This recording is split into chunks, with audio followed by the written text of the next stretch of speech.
para sa akin, sila ang top 3 sa Miss International Queen 2025. So kung makikita nyo dito, si Vietnam, Philippines, and USA. So agree kayo ba or disagree? Unahin na natin si Miss International Queen from Vietnam. So bakit kasama siya sa top 3 ko?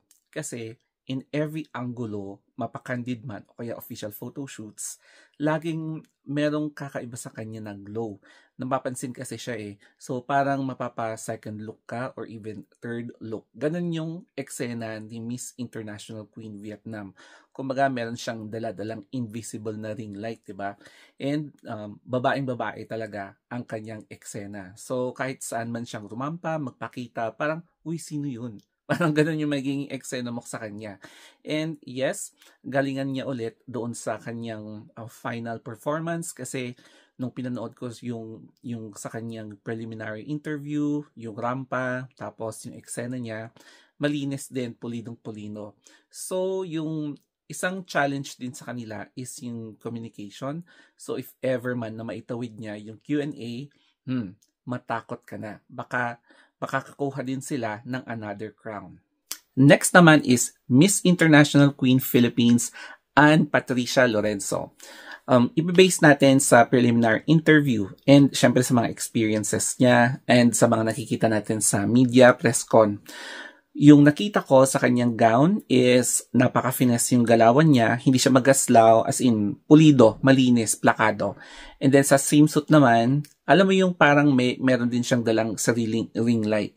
Kumikinang siya. And then, flawless yung pagka-rampa niya sa stage.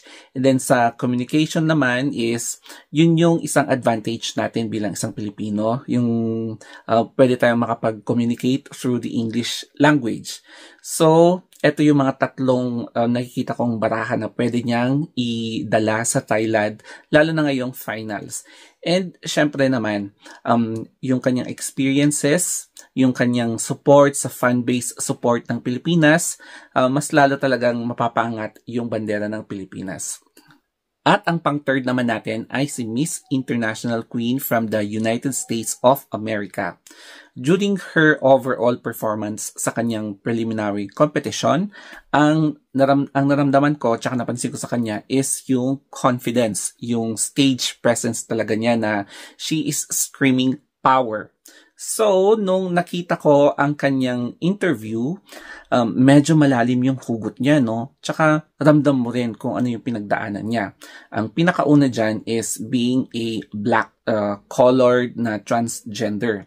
So, dalawa na yung parang background niya, no? Wherein, as a transgender of color, marami talaga siyang na-experience na bullying, mga ganyan.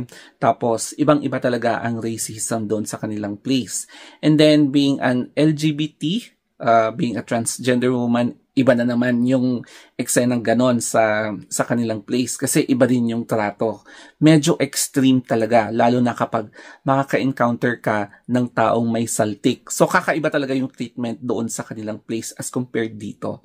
So, yun yung pinaghuhugutan niya and ramdam mo kasi napapanood mo sa mga news mga nangyayari na nabibiktima mga LGBT because of their skin color and for being a transgender. And there you have it. Once again, ito yung ating top 3 sa Miss International Queen 2025. Si Vietnam, Philippines, and USA. I hope na nag-agree kayo, pero okay lang din kapag disagree kayo at may mga ibang candidates kayo na napupusuan as part of your top 3. So that's it for today. Ngayon lang ulit ako nag-pageant review. So hanggang sa muli, thank you and have a nice day.